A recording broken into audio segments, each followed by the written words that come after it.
Welcome back to Debating Metal. I'm your host, Kenneth Dean, the Dean of Metal, along with my co host, the everlasting Chris K. Last episode, we did part one of the ABCs of metal, the letter D. Today is part two. Continuing where we left off from part one, we'll be completing our bracket of bands with names starting with the letter D to determine what band we feel represents the letter best. And when we're done, we'll give you our big four songs that begin with the letter D. So sit back, relax, turn it up to 11, and let the debate begin. A, B, C, D, E, F, G, H, I, J, K, L, M, N, O, P, Q, R, S, T, U, V, W, X, Y, and Z. Now I know my ABCs. Next time, won't you sing with me?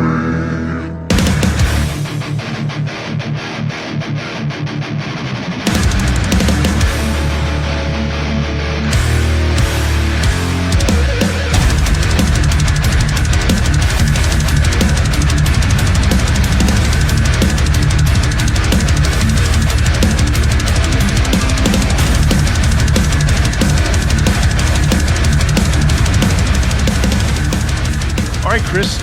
So we're here for part two of the letter D. We have our tournament set.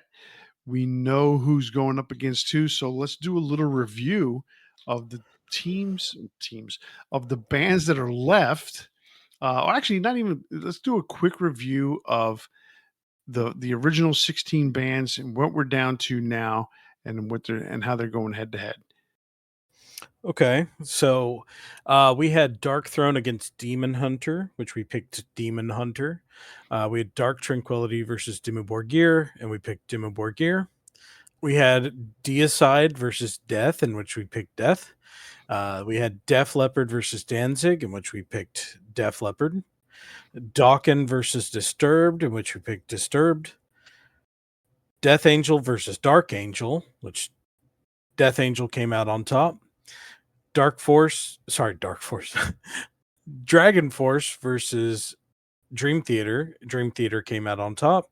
And Dio versus Down, in which Dio won that one as well. So that left Demon Hunter, Demon Borgir, Death, Def Leppard, Disturbed, Death Angel, Dream Theater, and Dio. So this is the way that's going to work for today. Demon Hunter is going to go up against Demon Borgir.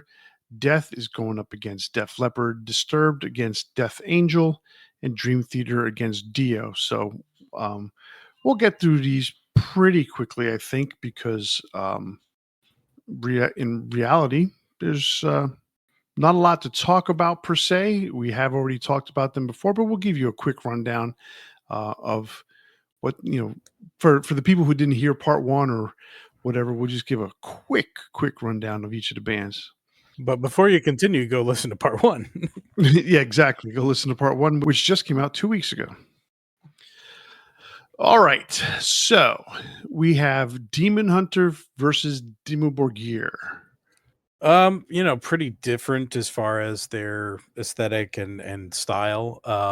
Demon Hunter is a Christian metal band. They've got some, really interesting riffs and I would say like really cool guitar work, but not necessarily in the vein of they've got like some metalcore aspects to them, but a bit of a just a heavier metal band. And Dimmu Borgir being a black metal band, but more of a commercial black metal band. We talked a little bit about it before, where they started out very strictly black metal, but eventually changed over time. They're kind of considered a good gateway band for getting into black metal, but there are staunch people that just don't like them for that reason. That being said, they're probably one of the more commercially successful black metal bands. Black metal, it's got such a stigma to it. Dimmu Borgir's, when you think about it, you got Demo Borgir, you've got Behemoth, you've got those are the more popular ones today, and um, they're so much more accessible than they were back in the day. And I think the biggest reason why it's more accessible now than it was back then, besides the fact that there's streaming, is the fact that it's it's more it's more palatable to the ears, which is a real weird word to Yeah, use, but it's easier on the ears to listen to. You have actually a better recording or a better recorded product, as opposed to the very, very lo-fi uh, beginnings of black metal. That it's so much more easier to listen to. it's accessible. I mean, it's one of those things that like Die Hard is probably much. But for the casual listener and people that are more audiophiles and that kind of stuff, you can find more interest in it. But even a lot of the bands that started off that way, they don't record the lo-fi that used to be. We moved past that era, and you have albums like Thorns, or even the more recent stuff from Mayhem is not, I wouldn't say more accessible per se, but the sound quality is a lot better, right? Exactly, and that's very important in my case. For me, it just makes it easier to hear, to listen to understand. So I prefer that. With Demon Hunter, yeah, I mean, metalcore band, they're a Christian metalcore band, if you want to put them that way, or Christian metal band. They definitely lean to the less harsh side in terms of vocals and in terms of just the band themselves. I mean, they're really cool. I've enjoyed some of the things that I've listened to with them, or that I've listened to. But it's just still, for whatever reason, it doesn't really attract me. But that being said, I'm not trying to take anything away from them. Like I said, we talked about them last episode. This is the second episode in a row that or second part of the tournament, that's part of the bracket that they're in, that they went up against a black metal band. That's true. So, um, Well, they are demon hunters, so who else would they go up against, exactly right? right. So, I don't know. What do you think?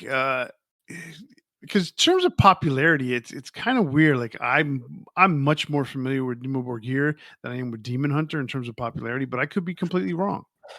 I tend to think Dimmu Borgir takes this one, just based on their notoriety, their popularity level. Um, it's uh, I guess whether you like them or not, it's just the sheer amount of, like, what's the word I'm looking for? The footprint that they carry. Who are they reaching? Who are who's finding them through other means and stuff like that. I think there's a stigma, obviously, with Christian metal, that there's a lot of people that just write it off from the beginning.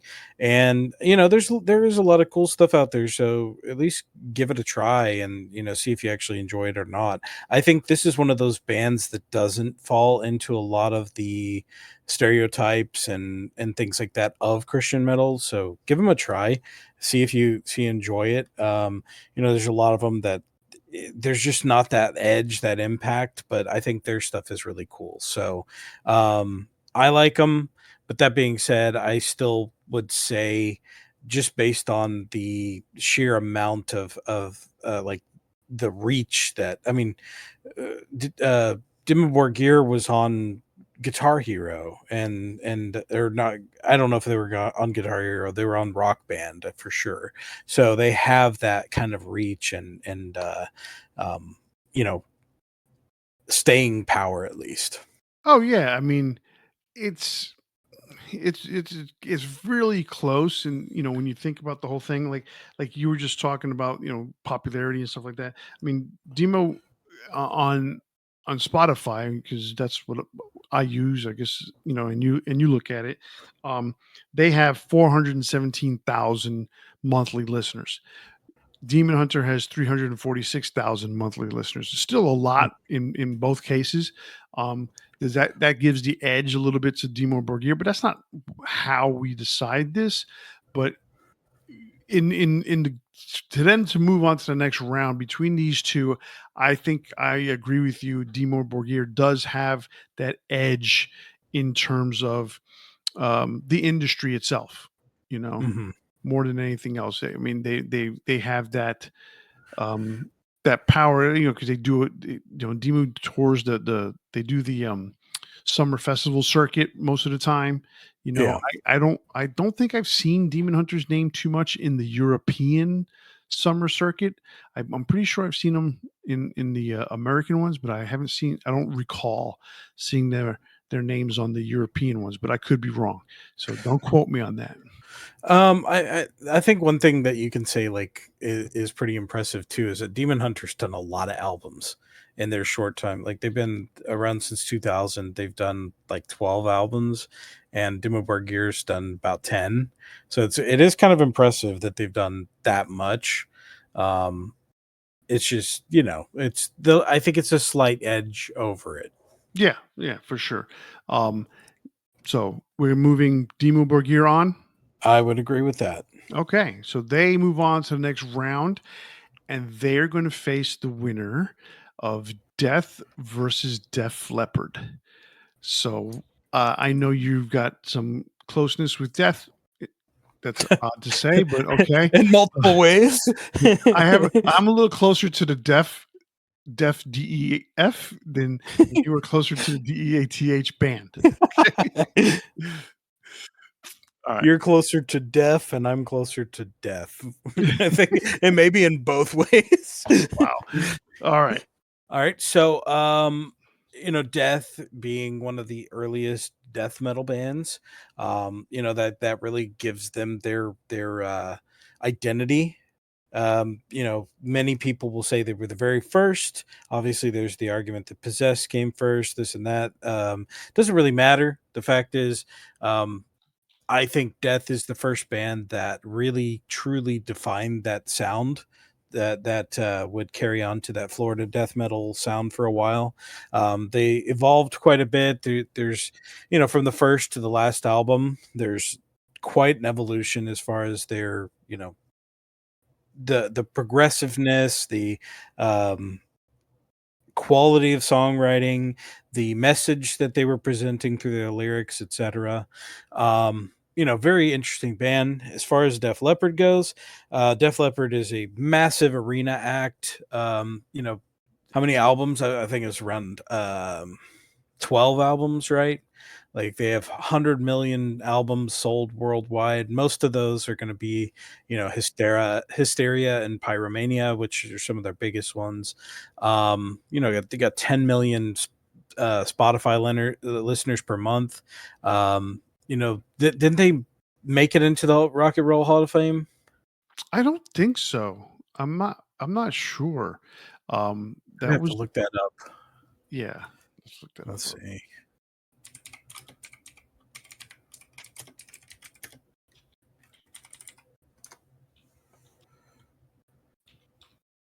Yeah. 2019. Okay, yeah. All right. So they made it into the Rock and Roll Hall of Fame in 2019, which we don't really care about, but it is still an honor that puts the music that we love in front of more eyes, right? And more ears. Band's been around since 1977. Death has been around since 1983, but disbanded in 2001 after Chuck died.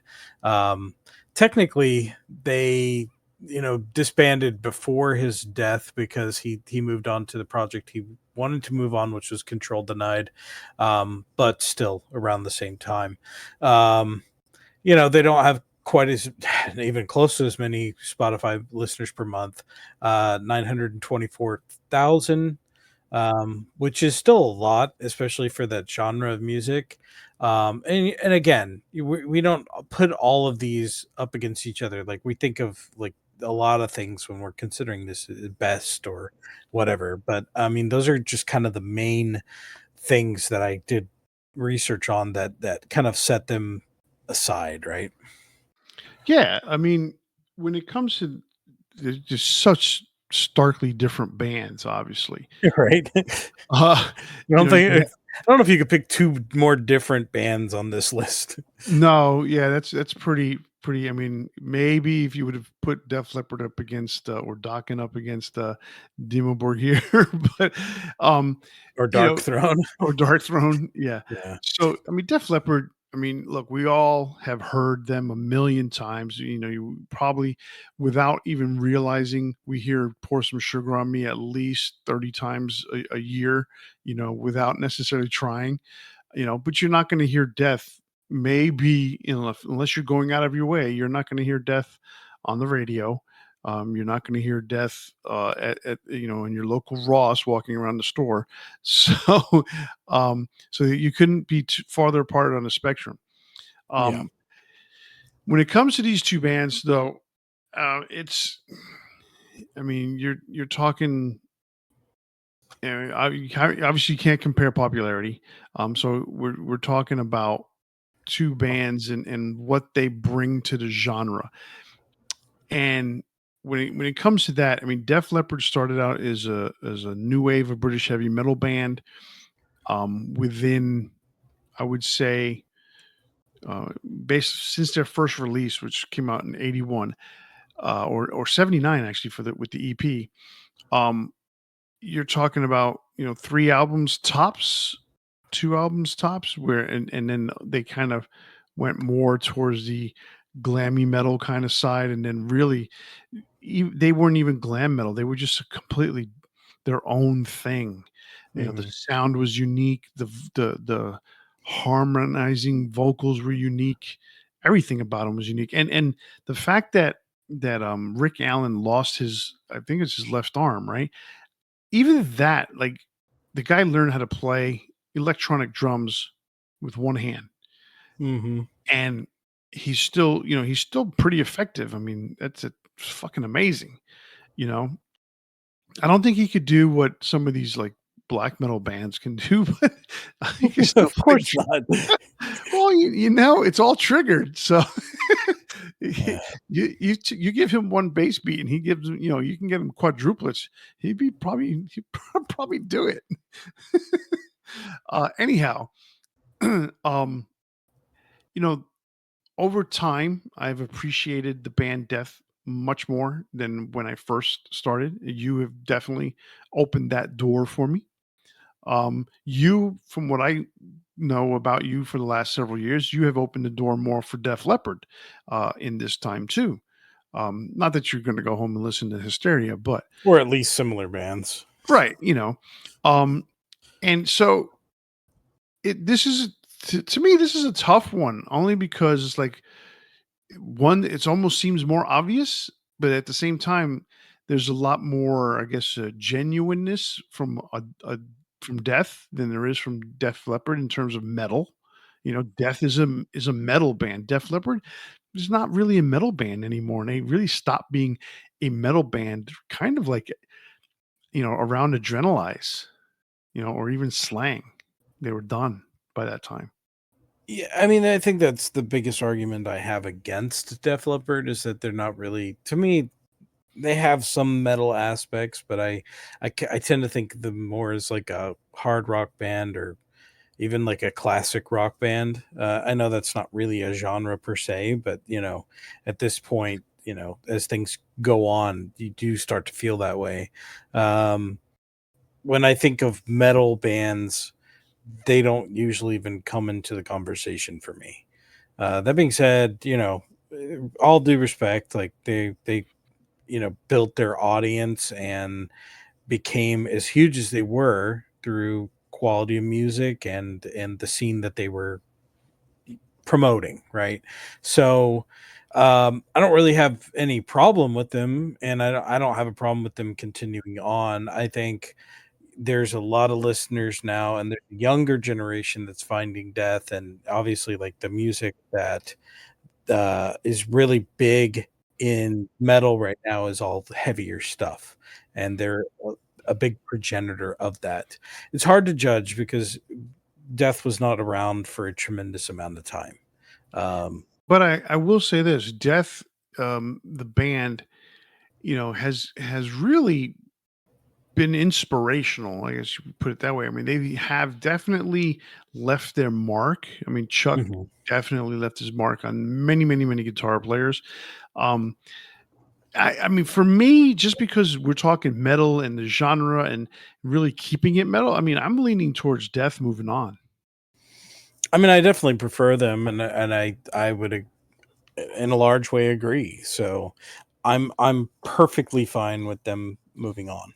All right. Well, Death defeats Def Leppard. They It they sounds horrible. I know. Def Leppard did it again. Yeah. so so Death moves on and they will face Dimmu Borgir in the next round. But in the meantime, we still have four more bands to talk about. So up next, we have Disturbed versus Death Angel. Okay, so Disturbed formed in 1994, has I believe 8 studio albums. They've sold over 17 million albums worldwide. Coincidentally, they have around 17 million Spotify listeners per month. Multiple Grammy nominations, but never a winner, I believe. And they're one of the biggest. Well, I mean, you can call them a heavy metal band or alternative metal, but we all know the movement of new metal, and even though all those bands are different, very much like grunge, they were one of the biggest new metal bands of all time. Death Angel, on the other hand, thrash metal band formed in 1982. They took about a 10-year hiatus from 1991 to 2001. Um, you know, about 9, 10 albums now, if I remember correctly. Um, pretty underground in comparison. They have about 190,000 listeners per month, and they have one Grammy nomination in comparison to Disturbed's many, but still just nominations. Much smaller band, so it is harder to compare them on an equal footing. I mean, Disturbed is one of the biggest bands in the metal genre, period. It's it and I would say, like, differently than Def Leppard, they're a metal band. Yeah, Disturbed for me when I first heard them, they were so different. Part because of the style of vocals that David Draymond does. The I was staccato. Yeah, I was going to call him the way he barks, but it's just not just about the barking kind of thing. I mean, he's got a great voice. Um, and during the research for this, I was amazed to find out that they had 17 gold selling singles. Yeah, they have a huge singles culture, even before the modern stuff, Yes, where and then a lot of people are doing that now, but they did it way before that. yeah, and it's just odd, dude. I mean, thinking, obviously they came out in 2000. That was their first out their first album. Um, Down with the Sickness came out in 2000. But I mean, so they're 26 years old, right? Yes, that's a long time. 17 gold singles. That's just crazy. And 10 of those went platinum. I mean, we're talking about the equivalent of selling 1 million copies. Now, not all of it was physical copies, but the equivalent of hearing that song that many times. And you don't think of them as having that many singles and songs, but they've got a very deep catalog. Um, and so they're very established. Flip side, you got Death Angel, which they've come and gone twice. And they're around, and even right now they're kind of like in limbo, even though they've done a little bit of touring. With Mark Azevedo kind of leaving them in limbo last year when he decided to take part in Kerry King's solo band. So that really kind of put a dent on their touring plans. They're supposedly supposed to do some more touring this year. Um, so yeah, Death Angel's been one of those bands where, like, at first they were supposed to be thrashy, but no one really got it because they were kind of like skateboard thrashy. They weren't very harsh vocals at the beginning, but they really found their groove when they kind of reunited the second time and they really came back. And Mark's vocals are much more in line with what thrash is. So Yeah, that's fair. and his vocals now, the fact that he did Kerry King's album, I listened to it the other day and I'm like, you know what, damn it, he does sound a lot like Tom Araya. There's a Mhm. similarity there, especially with the way that they scream, their lyrics. But I mean, in this particular case, like you said, Disturbed is metal. I mean, just no matter what anybody says, Disturbed is metal. Mhm. They happen to cross over. Sound of Silence was enormous. I'm Yeah, but that's I wouldn't even like a metal band can do a cover and it's fine. oh yeah, but It doesn't make them not a metal band. no, but just the stuff that they've done. I mean, you know, they were one of the few new metal bands. Like when Creed came out, they didn't do guitar solos. That was the whole thing at that time. No guitar solos. But Disturbed is one of the few bands that did do guitar solos in some of their songs. They didn't do them in all of them, Mhm. but they did them in some of them. And they as That time went evolved on, over time. Yeah. yeah, as time went on, they basically do solos for all their songs. I mean, I have a tremendous amount of respect for Disturbed. I personally think that Disturbed should move on. I mean, I would agree. They're way bigger, and I would say better, honestly. And I'm not much of a Disturbed fan to begin with, but I do like a couple of their albums. Mostly later stuff. Not a big fan of the early, more simple stuff, but yeah, definitely think they should move on. All right. My favorite album from Disturbed is their second album, Believe. However, we're moving on. So they're going to face the winner between Dream Theater and Dio. Now, this is a tough one. This is a tough one. Well, Dream Theater is a progressive metal band formed in 1985. They have 16 studio albums. They've sold about 12 million albums worldwide, and they have about 1.5 million monthly listeners. They have one Grammy win for The Alien, and they had multiple nominations before that. Dio, obviously, most people know him for his diminutive stature and amazing voice. They started in 1982, following his exit from Black Sabbath, and lasted until 2010 when he passed away. Um, that seems crazy that it was that long ago. Just Um, insane to think about. yeah. They had 10 total studio albums.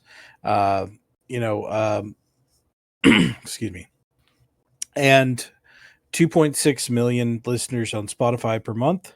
The biggest thing I would say about Dio is his influence. He appeared in even a movie like the one for Tenacious D in the Pick of Destiny. That's what it was called. Really serving as like the legend of metal, and I think that's a apt thing. Him being that kind of godlike figure in metal. I think people in our genre that we love recognize just how much of an influence he was, how powerful that voice was, and I miss him still because sometimes it's crazy. Like the other day, I was listening to something, and this is separate, but I forgot that Ozzy passed away for a minute, and I remember having that same feeling a few years after Dio died, and I was just like, man, I would love to go see them live, and then I was like, oh yeah, I can't. Um, it's crazy to think that. Yeah. In a weird way, same things. I miss Dio. It's one of those things where like you can't. I would love to have seen them, and I never did. And I was like, oh man, I wish I could go see them in concert, but I know that they don't exist. And I'm not really into the whole hologram thing. So apparently, Wendy was going to try and uh, do it again or something like that. I'm not sure, but they were. I think they were going to try and improve on it, but I don't know if I could do that. I guess maybe I would just because it's interesting and just the curiosity of it. but I don't know if I could. With Dream Theater, uh, they're such a unique band, with a great sense of humor, with their, and I mentioned it on the previous episode, their one compilation album is called Greatest Hit, and That is pretty funny.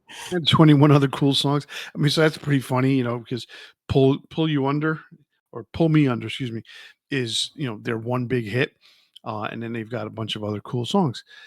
I like what they do. I mean, they had that bootleg concert series where they were putting out, they would do albums, Master Puppets. They did, I think it was Somewhere in Time for Iron Maiden. So it's just really cool the way they do things. And they made those things available to fans. So that's how they kind of connect. I mean, they have a hardcore audience. It does not really. All men. Come on, it's got to be at least one chick, But yeah, I mean, mostly guys. But it's just a core. I mean, it's very similar to Rush, very core audience. But Rush definitely got some chicks over the years. So, but I mean, in reality, I mean, Dream Theater is the talent just is amazing that comes out of that band, But then you look at something like Dio, and Dio, it was just he was just a force, and everybody, except for one person, and even that now he's kind of remorseful. I'm talking about Vivian Campbell. Everyone's always had nice things to say about Ronnie, you know. And funny thing, I'm going to say this and throw in a couple others, but I've listened to a few autobiographies, and the one thing that I've noticed about, like I've listened to Rob Halford's, I listened to Ronnie's, I listened to Sammy Hagar's, and all three of them are vocalists. And what I find funny about those three is, like, in the books, and I don't know if it's meant to be read this way, but in the books, and again, Rob read his own, someone else read Ronnie's, someone else read Sammy's, but the words that they use all came across very humble. All three of them. Now, we all know Sammy. Sammy's this, louder than life personality, right? But he always in the book made it seem like he didn't deserve to be there, and it was so weird to think that, like he technically was considered early on as a vocalist for Van Halen. This is when David, like before they were even signed, Mhm. Because he became available because he was no longer with Montrose, and that was before the time where you could just, like, just scab somebody's singer from another band. But and Ronnie the same way. When you listen to him talk, or listen to the book, you don't really know. He doesn't really talk about himself in such a way. It sounds very humble. Rob Halford just tells his story. It's really interesting to listen to them and hear how they present themselves. And when you see them on TV or when you see them in concert, and it's just such a different vibe. But getting back to the tournament here, Dio versus Dream Theater. I don't know, man. I'm leaning towards Ronnie just because he's one of the best vocalists in metal ever. Well, to say a few things first before about Dream Theater, I mean, you mentioned it earlier, just the sheer amount of talent in that band. Everybody that is in that band is a master of their craft. I mean, you could argue that James LaBrie's not. I think he's a very talented singer. I never really cared for his voice too much, but I think as a whole, like, you have to be very good at what you do to play with musicians like that. I don't think there's an argument that he is very capable in what he does.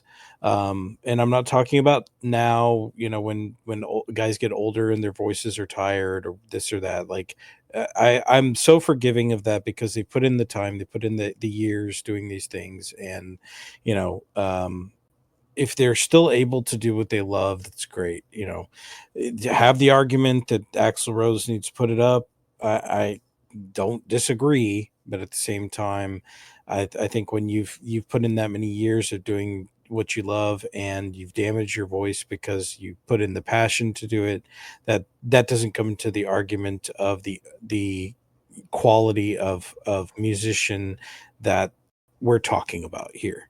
So again, all masters of their craft. Even when Mike Portnoy was replaced by Mike Mangini, um, Mike Mangini is an amazing drummer.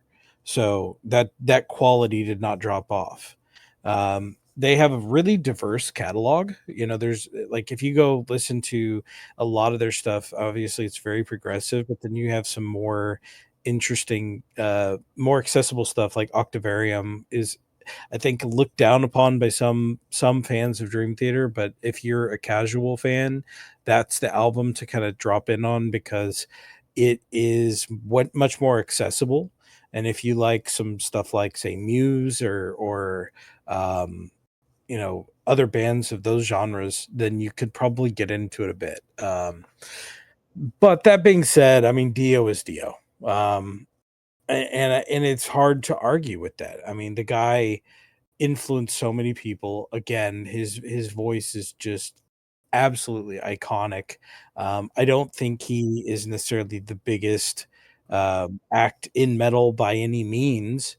I mean, you can pick a handful of other singers out there that you could compare, and you could have the argument for best vocalist, but at the same time, Dio's not just the man.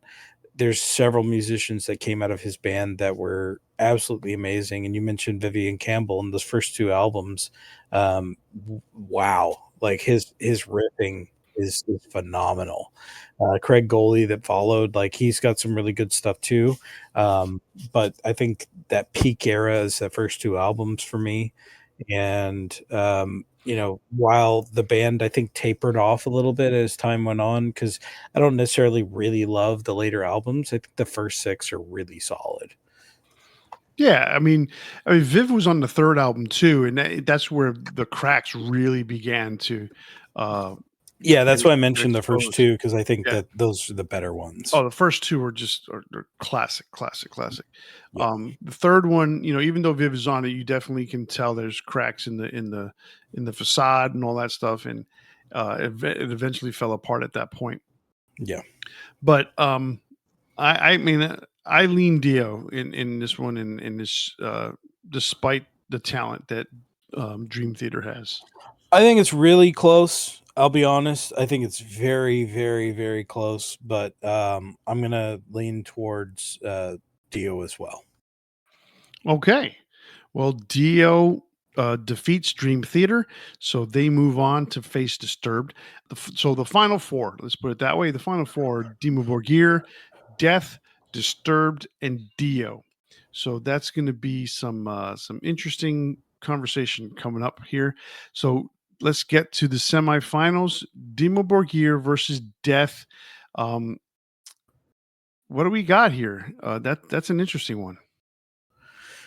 Um, for me, I'm going with Death.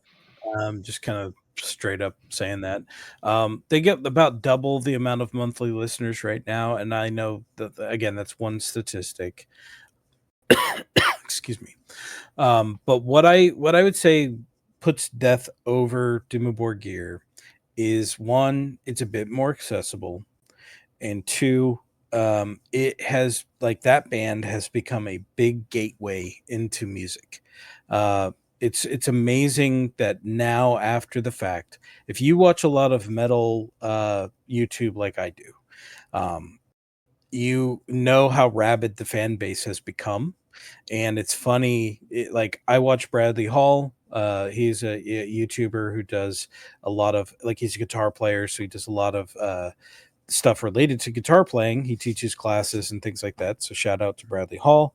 But it's funny how in the comments, almost every video, there's somebody going on and on about death, and then it becomes a conversation. And so, to me, right now, they have a much bigger footprint, and they've been gone for 25 years at this point and have resurged and become relevant and a powerful force in music again, which I think is pretty amazing.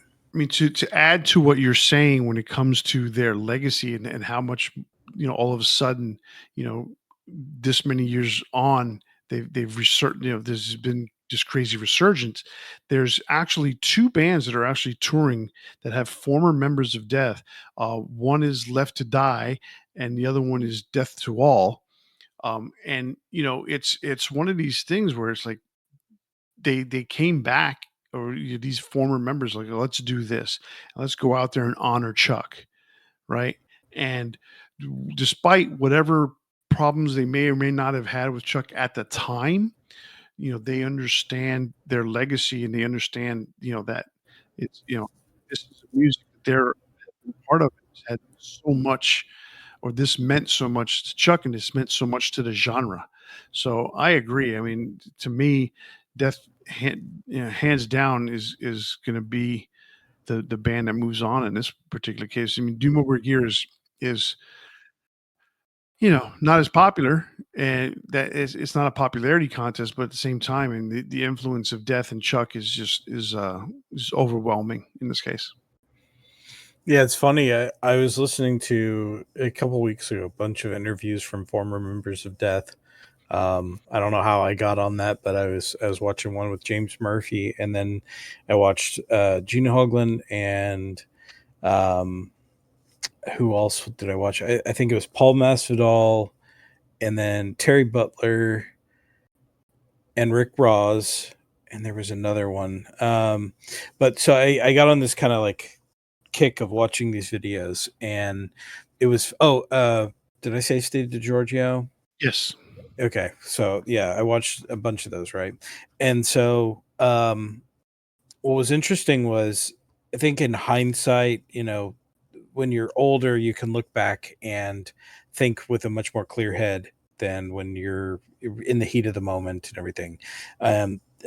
James Murphy, who probably had one of the biggest problems with Chuck during the Spiritual Healing tour, spoke very highly of him, said that like the recording process was great. He really allowed him to be himself and play the things that he wanted to play. And there's always been this kind of reputation of Chuck, like he's really difficult and this and that. I think it's been elaborated upon and embellished a bit, where he didn't allow people to do this, or he was a little dictator or whatever. But at the same time, everybody now talks about how when in the recording process, he allowed everybody to kind of be themselves and bring to the table their best selves.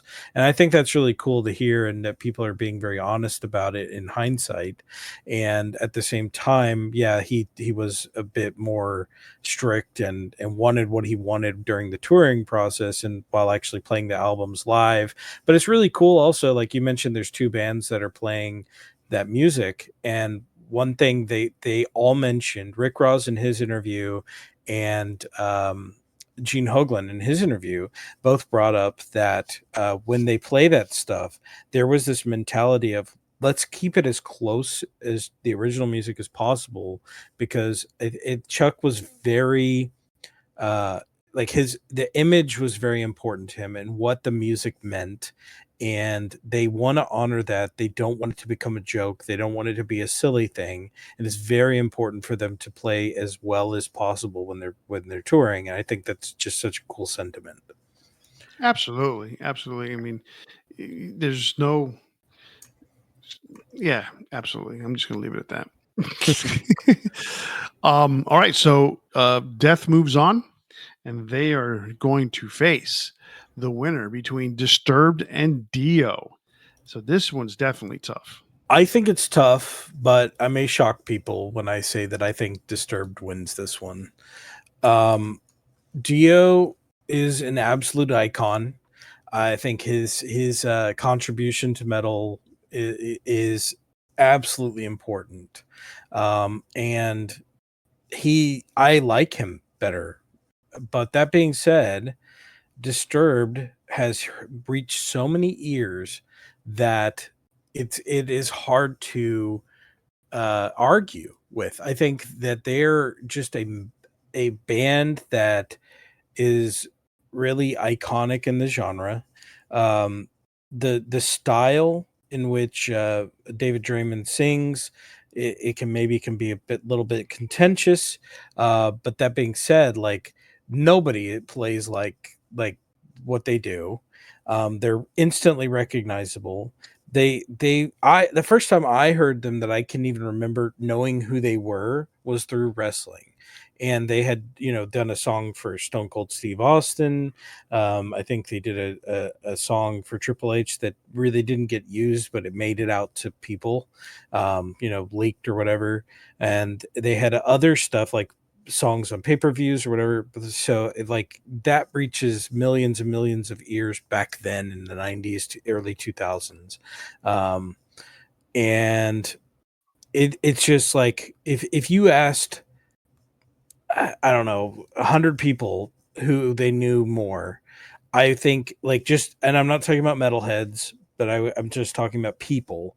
I think they're going to know Disturbed much more than they know Dio, and that's not taking a single thing away from him. I think Dio, again, you know, up there for me as one of my favorite musicians. I mean, vocalists of all time, but it's hard to argue with a band like Disturbed. So while you were laying out your argument for Disturbed, I started thinking about what it is that, about Dio that we have moved him on, right? So we've moved him on based on the fact that he is Ronnie James Dio. And I think in each of the cases, the band themselves beats those other bands that they faced or the band Mhm. faced. In this particular case, the Dio band does not hold up anywhere close to what Disturbed has done. Yeah. The Dio band, was solid were great for 2 albums, solid for the next 2, and then had a career that was pretty much, I don't wanna call it complacent, but that's pretty much what it was. And I think, in Ronnie's case, he went back to, Black Sabbath, to they formed Heaven and Hell because one, good friends of his, and they wanted to finally do something again together. But it also was, Dio was as a band for the most part was dead in the water, and so how do you resurrect your career? Well, you make nice with your old buddies, and you figure out, do we still got it? And they did. Heaven and Hell did still have it. So Dio, the band, up against Disturbed. I mean, Disturbed to me, hands down, has got to move on because they still are putting out quality stuff. I mean, they just released a single recently, which is not on an album. I'm hoping that it means that they're getting ready to release a new album, but there hasn't been anything said. And that song, to me, is just so it has everything that they've done in the last 26 years all in one song. I mean, it's got the hooks, it's got the melodies, it's got the staccato, it's got, the guitar solos, everything. It's a really good song. Yeah. And unfortunately, it's not on an album, but it's a single. And there's a few bands. I mean, I think I briefly mentioned it to you yesterday at work. Nickelback has a new album. I've heard 2 songs off of it, and those 2 songs are really, really solid. So I'm really excited for that. Yes, I'm a Nickelback fan. Fuck you all for who thinks that Nickelback's not worth shit. But Look, I'll be real. The one song I heard on it was kind of good. I've even said this many times, and I've defended Nickelback. I'm not a fan, never have been, but the one song I heard was actually pretty cool. Now, is Am I going to that listen to it all the time? No, but but it's still not bad. okay? So, was it Rattle the Cage or was it Bones for the Crows? Bones for the Crows is the one I heard. Bones for the Crows. I've heard Rattle the Cage is better. Rattle the Cage is more along the lines of their up tempo stuff, Okay. and Bones for the Crows is more towards the slower stuff, but it's not a slow song per se. No, But but I, it's kind of heavy. yes, exactly. It's kind of heavy. Rattle the Cages is just more of that upbeat. It's not a party song, but it's an upbeat type of song that Nickelback is known for when it comes to their upbeat music, their faster stuff. Yeah. So, but yeah, so I'm excited for that. Excited for a lot of things, coming out this year. I mean, Nickelback, hopefully new Disturbed. We got new Anthrax coming out, later in the year. So I'm I like excited. the new Anthrax song. You do? I think it's pretty cool. Oh, see, that was one of those weird ones for me because it's such a slow paced, heavy song. I didn't know if it was gonna be well received. I'm still up in the air on it. I like the first song. Are you talking about the first song or the new song? The first song that Oh, came out, okay, the I first song that came out. Yes, yeah, for the kids. You're talking about for the kids. no, the second song. Oh, Second song. the second song. Yeah, Okay, the one you're that just came out not too long ago. It was called Edge of Perfection. That one's cool. all right. So you like Edge of Perfection. Okay, cool. I like it more than the For the Kids or Really? yeah. Okay, because it's such a different kind of song. They did do something similar to that song on For All Kings. So it's curious that song is more attractive to you than For the Kids. Um, I'm still up in the air on that one. I haven't listened to it enough by myself. That phrasing was a little bad. I mean, More attractive than For the Kids. I'm gonna put it out there. I'm no chomo. we're talking about songs. Let's put those air quotes in this one, okay, guys? All right. But no, that's cool to hear. But yes, I'm excited about that. I'm excited about Nickelback. I'm hoping Disturbed comes out with something new. So there's a few bands should be coming out with some good stuff later this year. Okay, so Disturbed moves on. So the finals is Disturbed versus Death. Who you taking? I mean, I'm gonna use the same argument that I said, and Death is one of my favorite bands of all time, but Disturbed is I mean, they're just beyond huge, right? It's one of those like, you know, I think Death is better in a lot of ways, but like, let's be honest, like the first couple albums, I don't think are the best up until really they started to, change the lyrics and focus more on like real things. I mean, I like Zombie Ritual. I love some of the early stuff a lot. Don't get me wrong. Like and now I'm gonna get crucified for this. But like those middle era albums, I think are just so good. Human, Symbolic, and Individual Thought Patterns, which is my favorite. I think those three albums are amazing. I think some people say that Sound of Perseverance is like the best Death album. I don't agree. I think like it's really good and has some great stuff on it. But I think the issue is that Chuck wanted to move on from Death at that point, so to me it's not as solid. I like that he experimented with his voice and tried something a little different with it. But that's those three albums. With Disturbed, I'm not as familiar with every album. I'll be real. So maybe I'm wrong on this one. However, their entire discography has been successful. To the audience that they cater to, they have been pretty much nonstop, right? For the most part, I mean, they've taken the biggest break they took was between Asylum and Immortalized. Well, then they Which kind of go on hiatus for a little while. right, so yeah, that was then, they went on hiatus for it was 5 years, and then out of nowhere, Immortalized shows up, because they had not said or done anything. So there was, I think, like everybody does, it was a countdown on the website. The website went black, type of shit, and then I they think came that's their best album, to be and honest, in and my they came opinion. back. Oh, I mean that's pretty cool.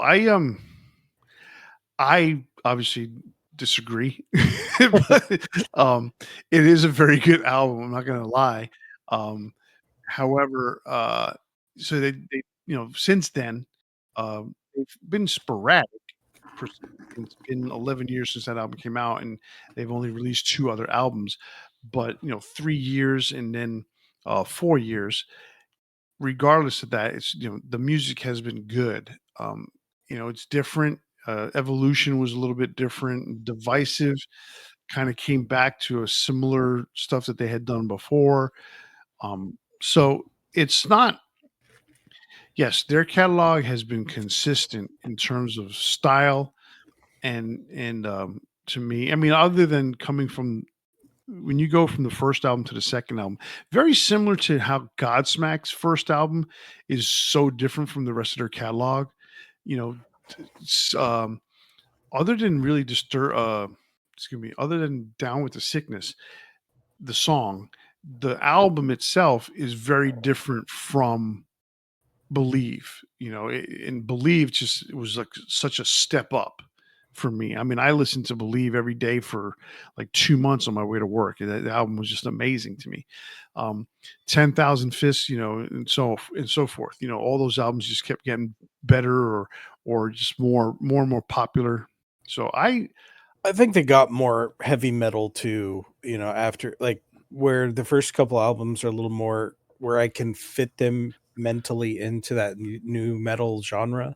right. Like after the second album, so 10,000 Fists is where I say they go more heavy metal, hard rock, alternative kind of sound. Is that fair? Yeah, I could sit there and say that. There was with Believe, there was a lot of the staccato still left over, but the Mhm. songs were so much better. I mean, front to back, that album is so much better than The Sickness. I Um, agree. I still kind of think of it as like a new metalish album. right. And what's funny is The Sickness just outsold. I mean, it's like more than double in terms of sales, but that's because Down with the Sickness and That um, specific song, yeah. well, that song as well as, "Stupefy." I mean, "Stupefy" just was Oh yeah. huge. So, but, I think "Believe" is a better album, but this, it got better. 10,000 Fists, "Indestructible" was very metal, and we're talking about straightforward heavy metal kinda thing, not your, you know, genre bending style of metal. Alright, so we have Disturbed as the champion for the letter D. I mean, I can say this tournament was long. This tournament had some really, really good bands in it. But when I look at all the bands that are in this list, realistically, to me, Disturbed deserves it. Um, they just do. I mean, there's more bands that I like better, even some that we didn't even talk about, but at the same time, um, this isn't just about who I like. So, Right. No, I mean, exactly. I can't argue with the band that has the footprint of Disturbed. I mean, they have earned their slot, and they're the winner this time. So All right. Well, that brings us to the big four for this episode. And that big four is the big four songs that begin with the letter D. So, with that said, do you want to go first or you want me to go first? why don't you go first this week? All right, I'll go first. Okay, number four for me comes from the band Zaxxon, new wave of British heavy metal, and it's the song Denim and Leather. What other song can possibly personify everything there is to personify about heavy metal back in the early 80s? I mean, this song is exactly that. Denim and Leather represents the genre of heavy metal as it was at the time perfectly. Okay, number 3, I have Disposable Heroes from Metallica.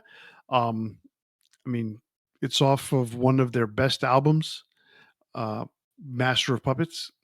Disposable Heroes. When I first heard that song, I was just when I first heard that album, I was floored, just floored. Like the year before, because I got into Metallica in 1985. The year before, I discover Whiplash. I discover Fight Fire with Fire. When I first put that needle down, Fight Fire with Fire scared the shit out of me. But I put on Master of Puppets, and I don't think I stopped smiling for a week when that after that album came out because it was so good. Disposable Heroes, number 3. Number 2 is Judas Priest's Desert Plains. It is my favorite Judas Priest song, hands down. So that goes in at number 2. I just love the drum beat. It's one of the more memorable drum beats that Dave Holland put on wax for Judas Priest. So we'll give props there. All right, and number 1 for me, Kiss, Detroit Rock City. It's just such an awesome song. It could be an opener, it could be a closer, but it is definitely an amazing song. That's a good list. I did not match you in any way. I didn't think you would. I have one band that matched. So Only one, really? Okay. Yeah. Let's see. Just So, confirming. so you matched the song from Zaxxon, huh? yeah, totally. All right, so my number 4 is Downfall from Judas. My number 4 is Downfall from Children of Bodom. It's just one of those songs like I really come to love because at the time the only 2 albums I had was Hatebreeder. That's not correct. I had 3 albums at that point. I had Something Wild, Hatebreeder, and then Tokyo Warhearts. And between those 3 albums, there wasn't a tremendous amount of music, but I spent probably like 2 months with them in my CD player. Especially Tokyo Warhearts. I listened to that one a lot back then. Excuse me. My number 3 is Demonizer from Judas Priest. I know it's not probably a massively popular song, but I love it because I think of it as the sequel to Painkiller. Painkiller is one of my favorite songs of all time, and the themes that he has in the lyrics for Painkiller are very, very similar to Demonizer. And there's even a line in it, the painkiller rises again. And if you listen to a lot of the lyrics, it is referencing things from Painkiller. And so it's almost like the Painkiller returned as the Demonizer or something, which I think is really cool as a concept. So in my head canon, it's just a sequel song to Painkiller. My number 2 is Die Young by Black Sabbath. Always love that song. Heaven and Hell is my favorite Black Sabbath album, even though I love the first 6 so much. It's just that Dio album, man, it's just so good. All the riffs, like Tony Iommi was on Overdrive, and Die Young is just such a killer song. And my number 1 is Dystopia from Megadeth. What a great album, what a great song. The best modern day Megadeth song or Megadeth album, period. All right. That is a very cool list. I agree with you that Dystopia is probably the best Megadeth or best modern Megadeth album. For sure. I mean, those first 3 songs are just fucking killer. And if you can get me on the first 3 songs, you've pretty much got me at that point, and I probably won't listen to the rest of the album. But it's so true. I mean, I think you do a better job of that now. You know, in reality, it's so funny. In reality, way back in the day when I used to actually have time to listen to records when I was like a child, early teens, late adolescence, it was one of those things where I could just sit on bed. I was telling my daughter this the other day. I could sit on my bed, put on my headphones, or just even put on the record player and play the music. Now, as time went on, and I was in school a lot, and I was busy, headphones and Walkmans became more of the thing for me. But I still had a lot of time, either walking to class or walking from class or driving in my car, going back and forth to work. I still had a chance to listen to music, but at that time, because of that limited time, you get in your car, you head out to work. And then my job at the time was probably less than 4 miles from my house, maybe five tops. So in 5 miles going down, regular 45-mile-an-hour streets, you're not getting a lot of songs in. So if you got me on the first three songs, you got me, It's fair. Yeah. But yes, nowadays I do have a better chance of listening to stuff longer if I wanted to, especially with my longer drive to work. But um, in order to keep myself awake from in the mornings, especially, I'm listening to books. In the afternoon, I'm listening to books, and it's only because I'm so tired in general that I need some. And listening to books, yes, listening to books and people talk keep me awake rather than bore me. You know what puts me to sleep really quick? Listening to heavy metal. It's soothing and calming to me. So that's It's why your comfort zone. it's my comfort zone. So that stuff puts me out relatively quickly. All right. Well, that is a great big four songs with the letter D, or songs that begin with the letter D. So that's awesome. Well, that concludes this episode of Debating Metal. We hope you enjoyed the show. And if you did, please click like or subscribe on your favorite podcast platform. And while you're doing that, just take a minute and leave a comment, please. And don't forget, you can interact with us on Facebook, Instagram, and X, or send us an email to debatingmetal@gmail.com. YouTube viewers, click subscribe and ring the bell to be notified when we post a new show. And remember, tune in to the next episode of Debating Metal, where we'll spark up another exciting metal debate.